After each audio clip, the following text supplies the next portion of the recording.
এই ইসরায়েল, এই জালেম, যাদের হাতে আমার মুসলমান সন্তানদের রক্ত, মুসলমান ভাই বোনদের মাদের বাবাদের রক্ত, এই ইসরায়েলি সকল ধরনের পণ্য আমরা বয়কট করব।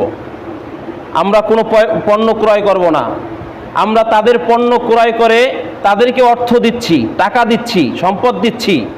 তারা আমাদের টাকা দিয়ে আমাদের বিরুদ্ধে অস্ত্র ক্রয় করে, আমাদের বিরুদ্ধে তারা সেই অস্ত্র ক্রয় করছে। প্রায় 2 মাস ইসরায়েল এবং ফিলিস্তিন এর ভিতরে যুদ্ধবিরতি ছিল, গাজার যুদ্ধবিরতি ছিল। যদিও এই গত 15 মাসে প্রায় 48,000 ফিলিস্তিনি মুসলমানদেরকে ইসরায়েল জালেমরা হত্যা করেছে, শহীদ করেছে। এরপরে যুদ্ধবিরতি হলো।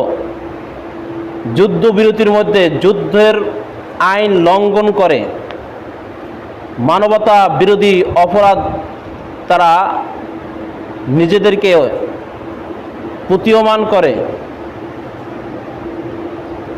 গাজার সেই ফিলিস্তিনি মুসলমানদেরকে রাতের আধারে কিছু মানুষ তাহাজ্জুদ আদায় করতেছেন, কিছু মানুষ সাহারি খাওয়ার জন্য প্রস্তুতি নিচ্ছেন, আর কিছু নাবালক ছোট ছোট শিশুরা ঘুমাচ্ছেন।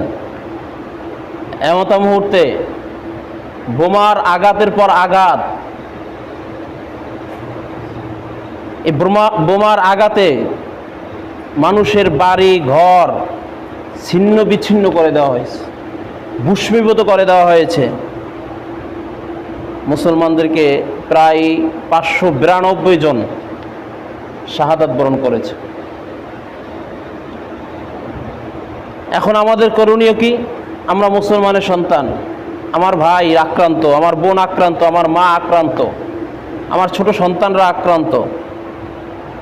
আমরা সর্বপ্রথম পারি তাদের জন্য দোয়া করা, আল্লাহ রাব্বুল আলামিন যেন তাদেরকে এই জালেম থেকে হেফাজত করেন। সকলে বলে আমিন। আল্লাহ তাআলা জালেমদের বিরুদ্ধে যেন মুসলমানদেরকে বিজয় দান করেন। সকলে বলে আমিন। পাশাপাশি হচ্ছে, যদি তাদের জন্য আমরা আর্থিকভাবে সহযোগিতা করতে পারি, আর্থিকভাবে সহযোগিতা করব, পাঠাবো। যদি কেউ পাঠাতে চায় আমার সাথে যোগাযোগ করবেন ইনশাআল্লাহ। তৃতীয়ত হচ্ছে, এই ইসরায়েল, এই জালেম, যাদের হাতে আমার মুসলমান সন্তানদের রক্ত, মুসলমান ভাই বোনদের মাদের বাবাদের রক্ত, এই ইসরায়েলি সকল ধরনের পণ্য আমরা বয়কট করব। আমরা কোনো পণ্য ক্রয় করব না। আমরা তাদের পণ্য ক্রয় করে তাদেরকে অর্থ দিচ্ছি, টাকা দিচ্ছি, সম্পদ দিচ্ছি।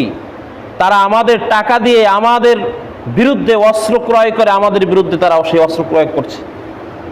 এজন্য আমাদের করণীয় হবে ইসরায়েলি সকল ধরনের পণ্য আমরা বয়কট করব।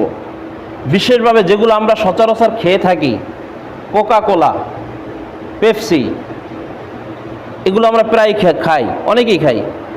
মানে আমরা দোকানে গেলেই বলে কোকা কোলা আছে, কোকা কোলা খেয়ে ফেলি। অনেক ধরনের আইটেম আছে, তার ভিতরে উল্লেখযোগ্য হচ্ছে পেপসি, কোকা কোলা। এগুলো আমরা এক কথায় ইসরায়েলি সকল পণ্য বয়কট করব।